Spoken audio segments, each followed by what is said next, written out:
Ladies and gentlemen, বিনিয়োগ মানে sacrifice করা, বর্তমানকে কাজে লাগিয়ে সামনে ভালো কিছু রিটার্ন আশা করা। বিনিয়োগ করা মানে এই না যে প্রফিট বা লাভ হবেই।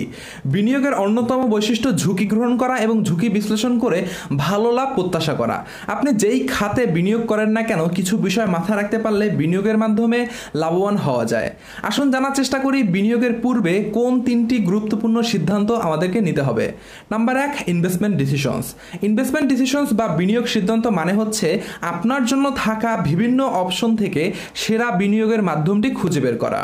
মানসিক প্রস্তুতির সাথে সাথে যেখানে বিনিয়োগ করবেন সেই খাতে কি কি সুবিধা ও অসুবিধা আছে তা জানতে হবে। যেমন আপনি যদি জায়গা জমিতে বিনিয়োগ করতে চান তাহলে যেমন অধিক লাভ বা প্রফিট হওয়ার সম্ভাবনা আছে, অন্যদিকে বিনিয়োগটি তারল্য সংকটে পড়তে পারে।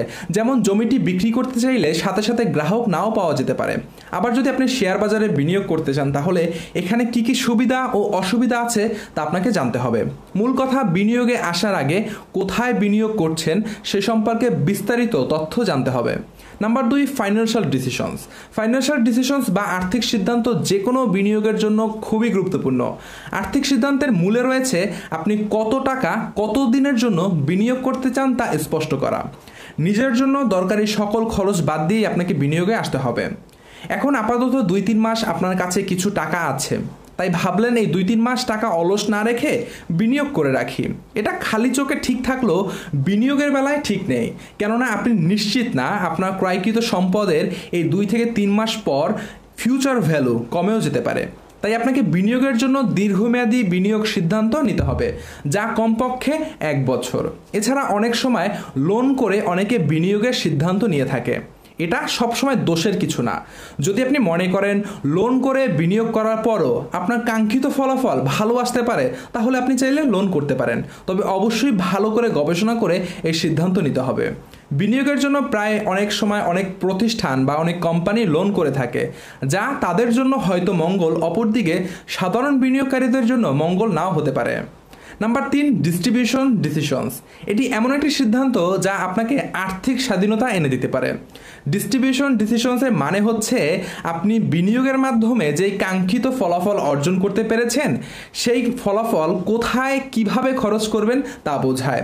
যেমন আপনি যদি 5 লাখ টাকা শেয়ার বাজারে বিনিয়োগ করে 2 মাস পরে 6 লাখ টাকা হলো, মানে হচ্ছে 2 মাসে 1 লাখ টাকা প্রফিট বা লাভ হলো। এখন এই টাকা আপনি কি পুনরায় বিনিয়োগ করবেন নাকি বাজার থেকে তুলে নিয়ে যাবেন? যদি টাকা তুলে নিয়ে যান তাহলে সেই টাকা দিয়ে কি করবেন এর একটি স্পষ্ট ধারণা থাকতে হবে। একইভাবে পার্টনারশিপ বা অংশীদারিত্বতে বিনিয়োগ করলে বা বিনিয়োগের বেলায় এই একই রকম কাজ করবে। লাভের টাকা তুলে নিয়ে কোথায় পুনরায় বিনিয়োগ হবে নাকি অংশীদারদের মধ্যে ভাগ করে দেওয়া হবে এর পরিকল্পনা থাকতে হবে। শেষ কথা, সঞ্চয় ও বিনিয়োগ এক বিষয় না। বিনিয়োগে টাকার সাথে মেধা, বুদ্ধি এবং শ্রম দিতে হয়, যা সঞ্চয় এত কিছু লাগে না। তবে বিনিয়োগে ঝুঁকি আছে এবং এই ঝুঁকি পরিকল্পনা মাফিক নিতে পারলে আপনার জন্য আর্থিক স্বাধীনতা হাতছানি দিতেই পারে।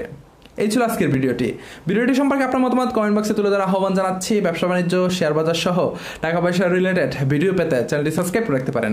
এছাড়া আপনি যদি ব্যবসা ধারণা, ব্যবসা পরামর্শ এবং সফল পেশা নিয়ে বিস্তারিত জানতে চান তাহলে আমাদের ওয়েবসাইট banglaprenieur.com ভিজিট করে আমন্ত্রণ দিয়ে আজকের মতো বিদায় জানাচ্ছি।